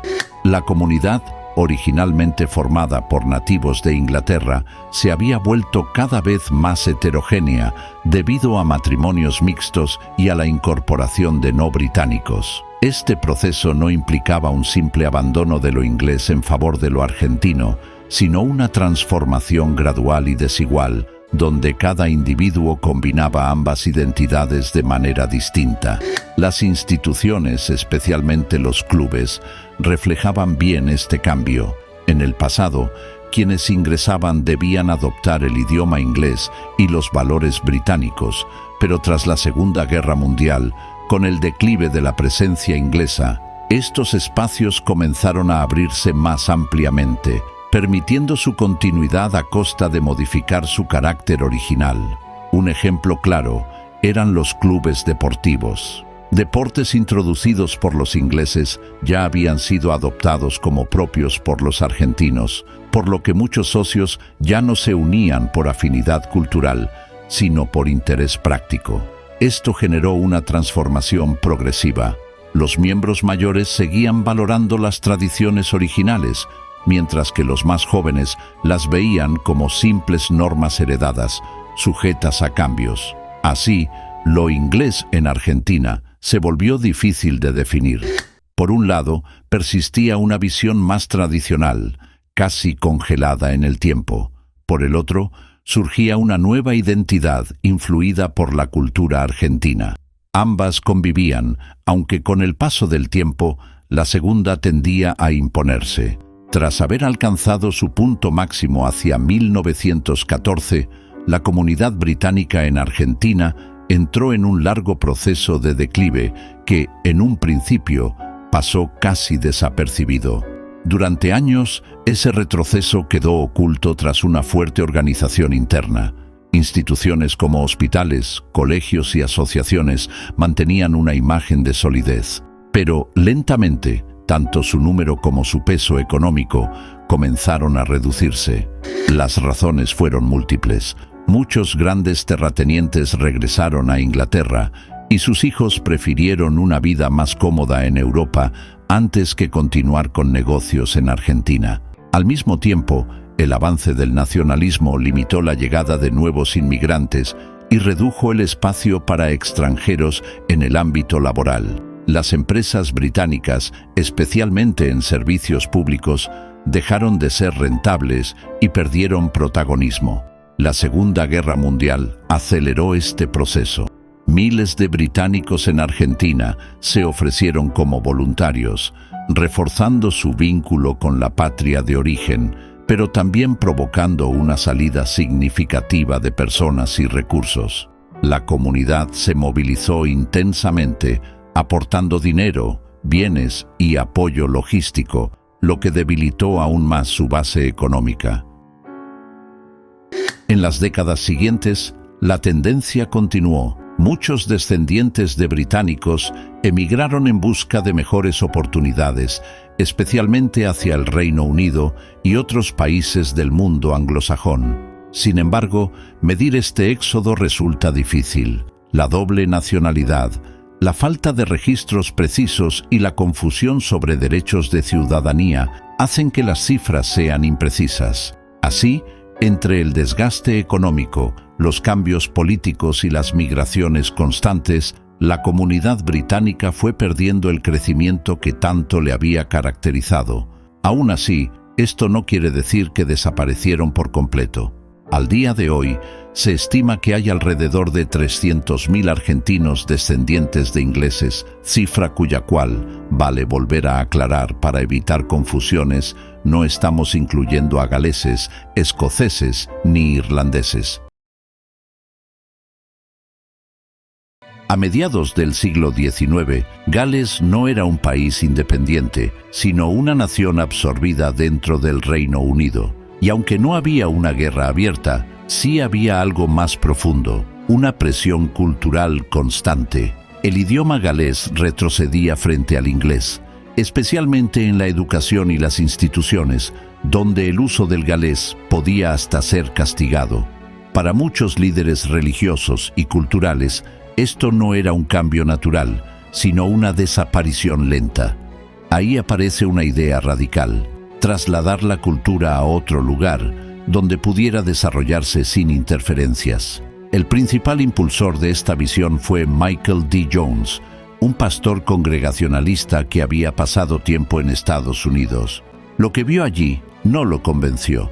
Los inmigrantes galeses, al integrarse en comunidades más grandes, terminaban perdiendo su idioma en pocas generaciones. Para él, eso era una advertencia. Su propuesta fue clara: fundar una colonia lo suficientemente aislada como para preservar el idioma galés como lengua cotidiana, con sus propias instituciones, su religión, su educación. Una nueva Gales, pero fuera de Europa, y así preservar la identidad.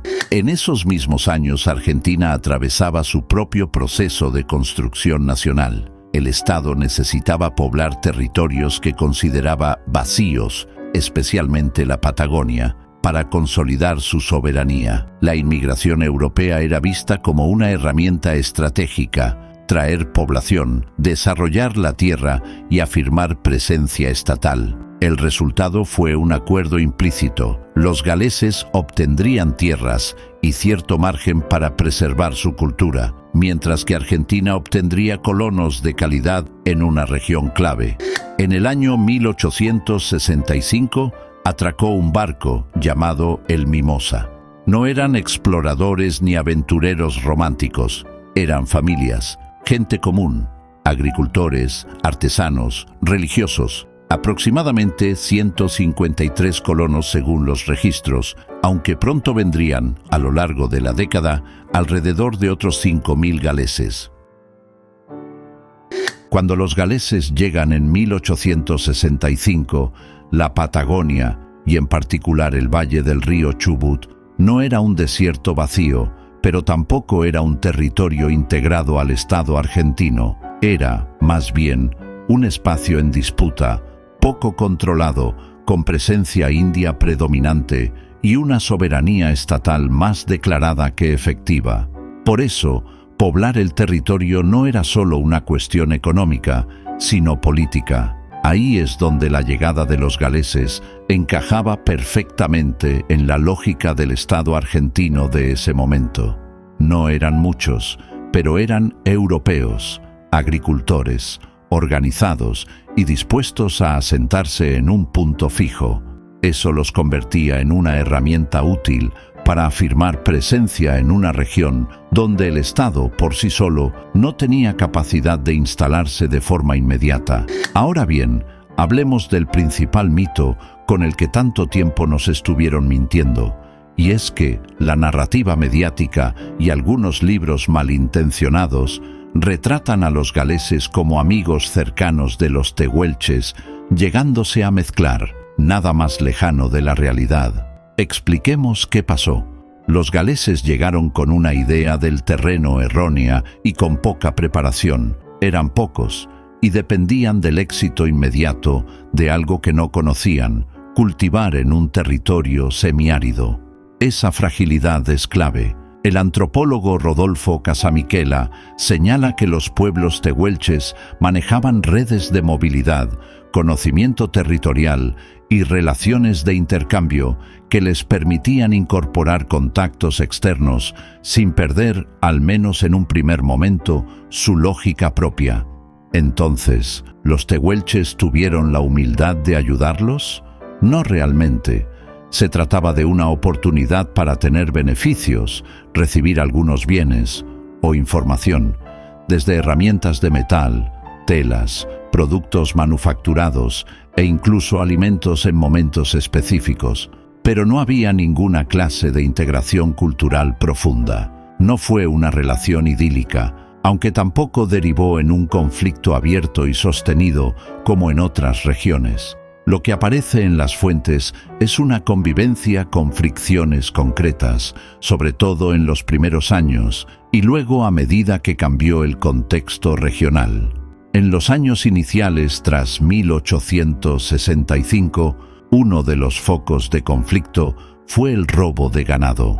Para los colonos galeses, que dependían de unos pocos animales para sobrevivir, la pérdida de caballos o vacas era crítica. En varios diarios de colonos aparecen referencias a animales tomados por grupos de indios, aunque no siempre identificados con precisión, porque los galeses no distinguían bien entre tehuelches y otros grupos. También hubo episodios de desconfianza mutua en los primeros contactos. Algunos registros mencionan momentos de tensión armada. No combates formales, pero sí situaciones donde los colonos se preparaban para defenderse ante la presencia de grupos indios en las cercanías del asentamiento.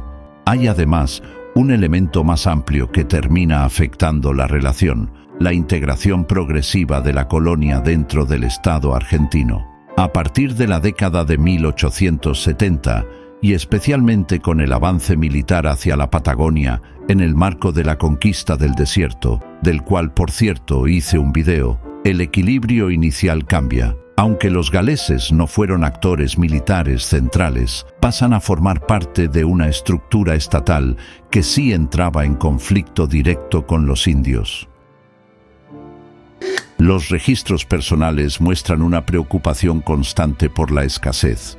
No se trataba solo de poco alimento, sino de una dieta insuficiente y monótona, dependiente de lo que quedaba de las reservas iniciales y de lo poco que podían obtener localmente. Durante los primeros años, hubo momentos en los que la colonia estuvo al borde del abandono total, precisamente por la incapacidad de sostener la alimentación básica. Esto es algo a destacar. El proyecto no era homogéneo en su convicción. Había quienes sostenían la idea original de construir una colonia galesa y otros que, frente a la realidad, priorizaban la supervivencia individual o familiar.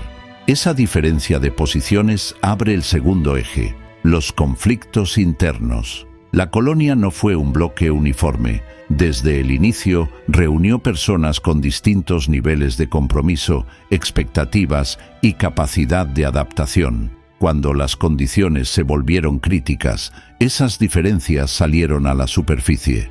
Uno de los principales conflictos giró en torno al trabajo y la distribución de recursos. En un contexto de escasez, decidir qué producir, cómo organizar el riego y cómo repartir lo disponible generó tensiones constantes. Fue así que los primeros años resultaron especialmente difíciles. Cuando la colonia logró estabilizar el acceso al alimento y agua, inició una segunda etapa decisiva.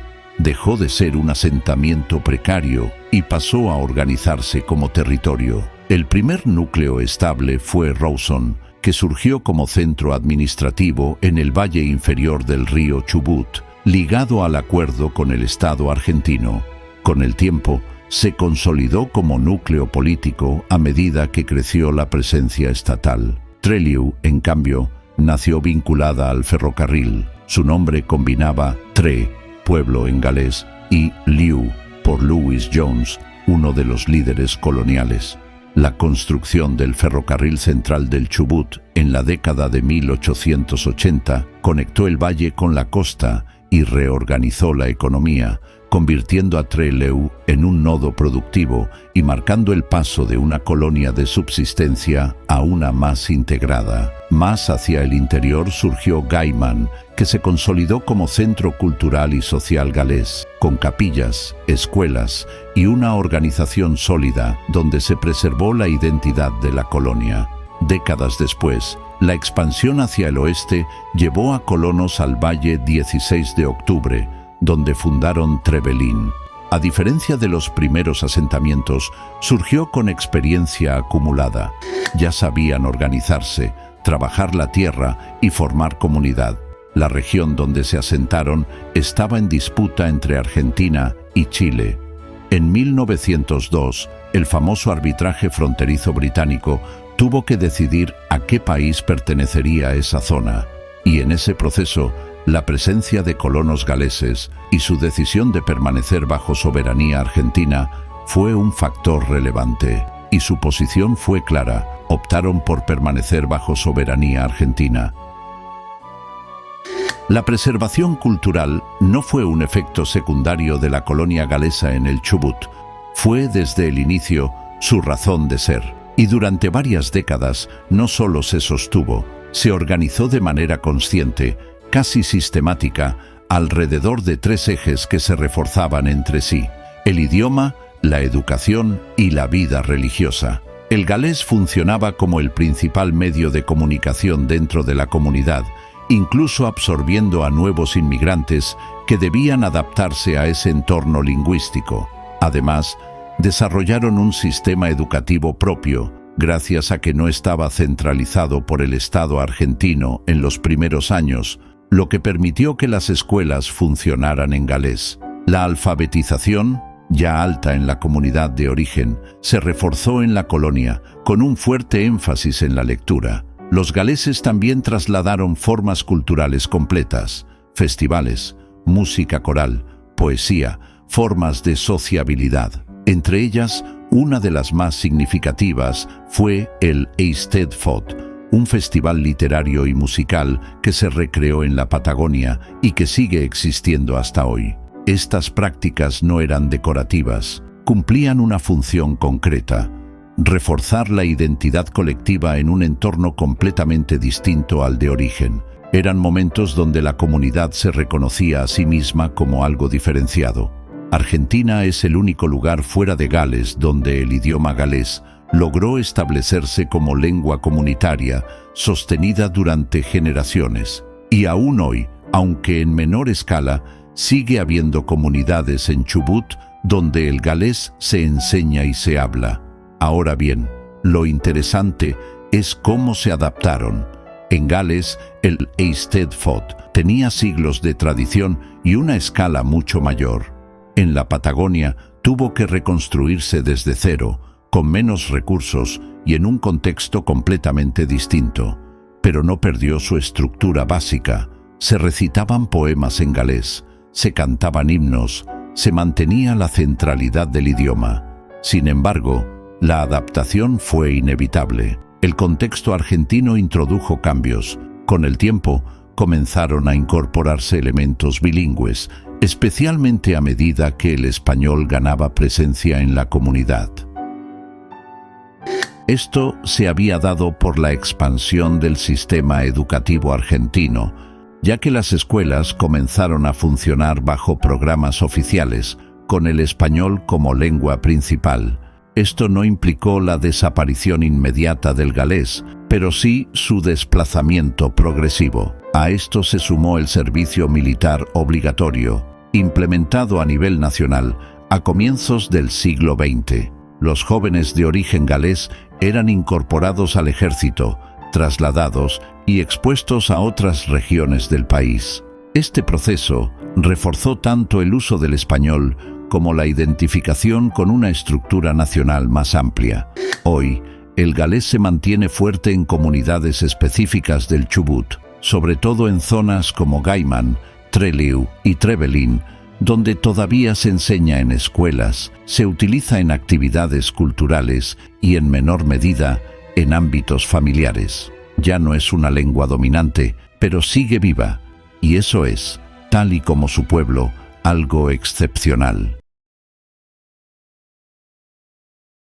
Para entender por qué miles de irlandeses terminaron en un lugar tan lejano como Argentina, hay que partir de una Irlanda que no solo era pobre, sino profundamente inestable. Como señalan Edmundo Murray y Kirby A. Miller, la emigración no fue una decisión individual, sino el resultado de un sistema que había dejado de ofrecer futuro. Durante el siglo XVIII y buena parte del XIX, la tierra pertenecía a propietarios ingleses, muchas veces ausentes, mientras los campesinos católicos vivían como arrendatarios, sin control real sobre lo que cultivaban. Podían ser desalojados en cualquier momento y dependían de condiciones que no manejaban.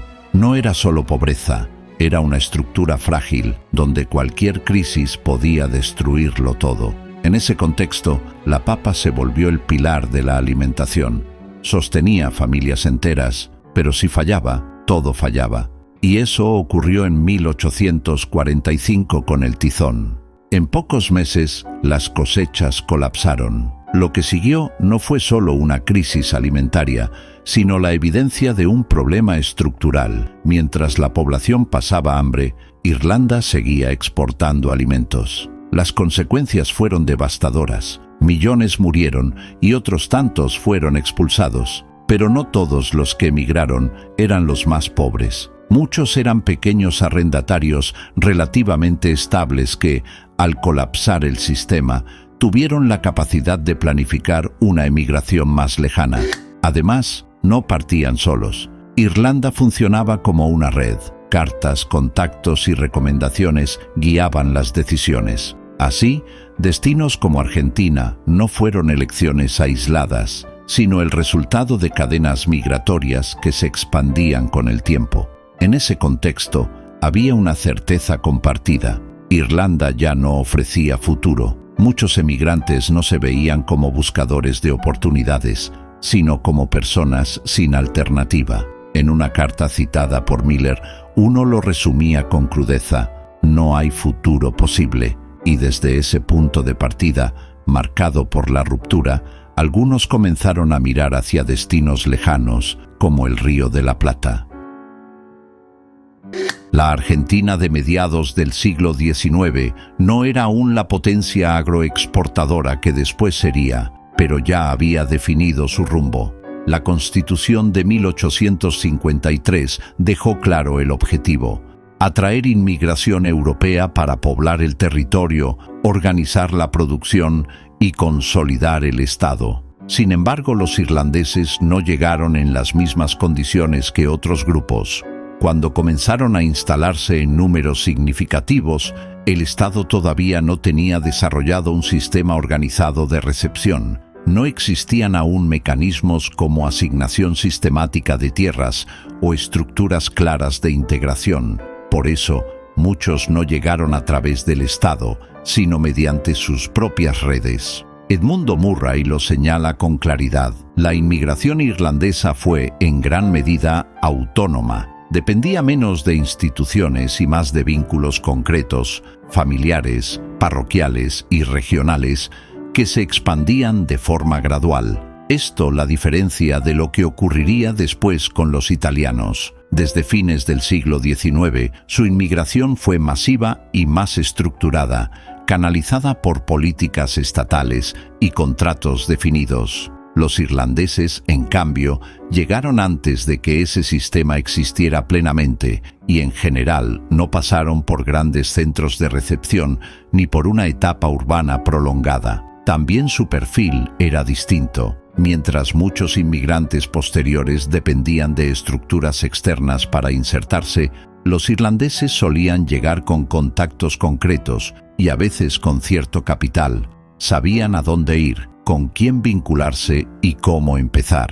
Eso les permitió integrarse directamente en el mundo rural, especialmente en la ganadería ovina, sin atravesar largos periodos de marginalidad urbana. Aunque la gran inmigración llegaría después, los irlandeses ya estaban presentes desde antes. A comienzos del siglo XIX, su presencia en Buenos Aires era visible, aunque dispersa. Comerciantes, militares y profesionales, muchos con cierto capital, nombres como Brown, Coyle, Sheridan o Dillon, circulaban con frecuencia, y aunque la comunidad era pequeña, ya funcionaba como red. Un recién llegado podía apoyarse en otro para conseguir trabajo o alojamiento.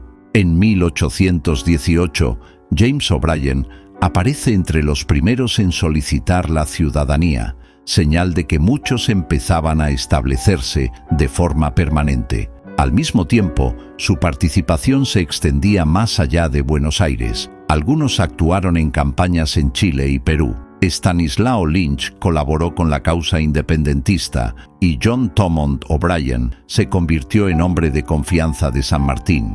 Hubo también intentos de organizar la inmigración. Bernardino Rivadavia impulsó proyectos para atraer trabajadores irlandeses, aunque fracasaron por falta de recursos.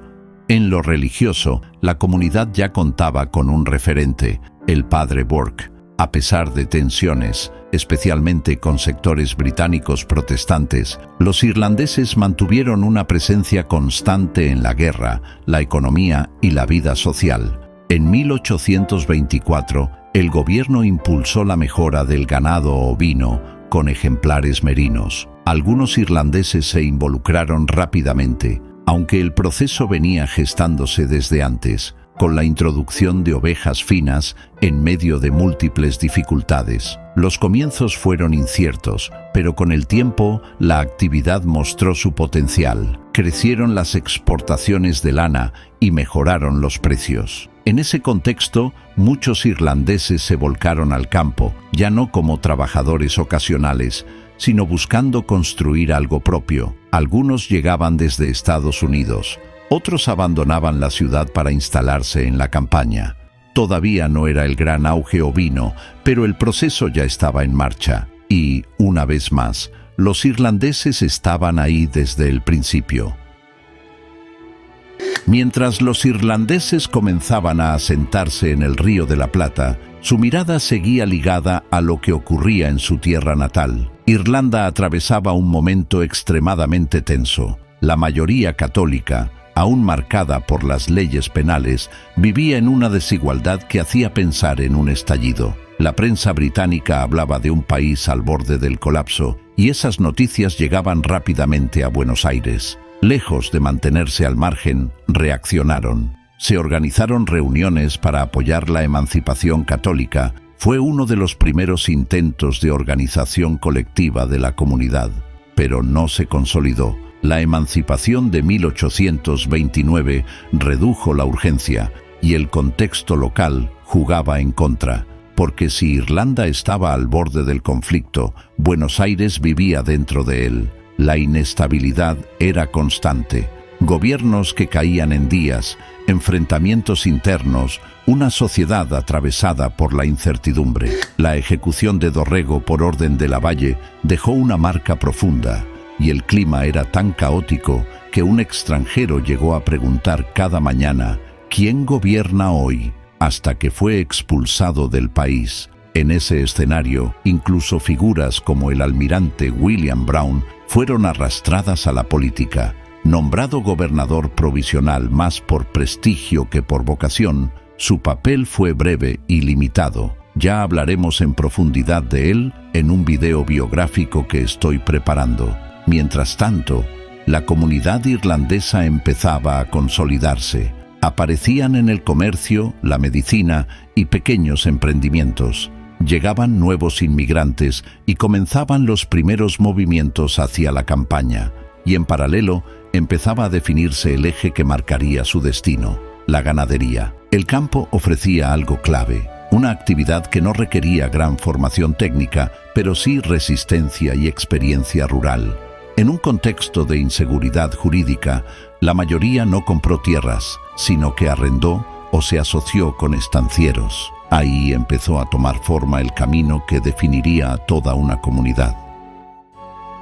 A mediados del siglo XIX, miles de irlandeses ya estaban instalados en la campaña bonaerense. Desde Dolores hasta Varadero, pasando por ranchos, Chascomús, Luján o Cañuelas, vivían dispersos, muchas veces a horas o incluso días de distancia entre sí. Y en ese mundo fragmentado, donde la soledad era parte de la vida cotidiana, surgió una figura central. Anthony Dominic Fahey había llegado a Buenos Aires en 1843 sin privilegios ni una estructura que lo respaldara. En apariencia, era un sacerdote más, pero en pocos años su presencia adquirió otro peso. Su parroquia no era una iglesia, era un territorio enorme. La mayoría de sus fieles vivía en la campaña, en condiciones duras. Para visitarlos, Fahey recorría largas distancias a caballo, cruzaba campos abiertos, dormía donde podía, comía lo que encontraba. No había caminos claros ni comodidades, solo estancias aisladas y ranchos de barro. En ese contexto, su rol dejó de ser solo religioso. Se convirtió en consejero, intermediario y punto de referencia. Los recién llegados acudían a él en busca de orientación. Los ya establecidos lo consultaban antes de tomar decisiones. Sabía quién estaba dónde, quién necesitaba trabajo y quién podía ofrecerlo. En una comunidad dispersa y sin estructuras formales, él era el vínculo. Los primeros años estuvieron marcados por la precariedad. Muchos vivían en ranchos de barro, con suelo de tierra apisonada, sin muebles ni divisiones. El trabajo era constante, solitario y totalmente dependiente del clima y de los animales. En ese contexto, las mujeres irlandesas tuvieron un rol mucho más activo de lo que suele imaginarse. No solo sostenían el hogar, organizaban la vida cotidiana, administraban recursos, criaban a los hijos en condiciones difíciles y muchas veces participaban también en tareas productivas. Además, eran clave en la transmisión cultural. El idioma, las costumbres y la religión se preservaban, en gran parte, dentro del ámbito doméstico. Los viajes a Buenos Aires eran parte de esa vida. Iban a vender lana, abastecerse o resolver asuntos pendientes y podían tardar semanas, no tanto por la distancia como por las condiciones. Caminos precarios, clima impredecible y transporte lento. Y fue en esas idas y vueltas donde la comunidad empezó a tomar forma, no como un grupo compacto, sino como una red sostenida por vínculos personales, referencias compartidas y figuras como Fahey, que conectaban a personas que, de otro modo, habrían permanecido aisladas. Con el tiempo, las condiciones mejoraron. Los ranchos dieron paso a construcciones más sólidas. La experiencia trajo estabilidad y algunos lograron convertirse en propietarios. Pero nada de eso fue inmediato. Fue el resultado de años de adaptación, esfuerzo constante y de una estructura invisible que permitió que una comunidad dispersa funcionara como una unidad. Y hoy en día, 200 años después, son una parte importante del corazón de Argentina, con alrededor de 1 millón de descendientes irlandeses. ¿Y vos? ¿De dónde provienen tus ancestros? Te leo en los comentarios. ¿Qué tópico te gustaría ver a continuación? Si te agrada esta clase de contenido, dale me gusta al video y suscríbete al canal. Me ayudaría un montón. Muchas gracias.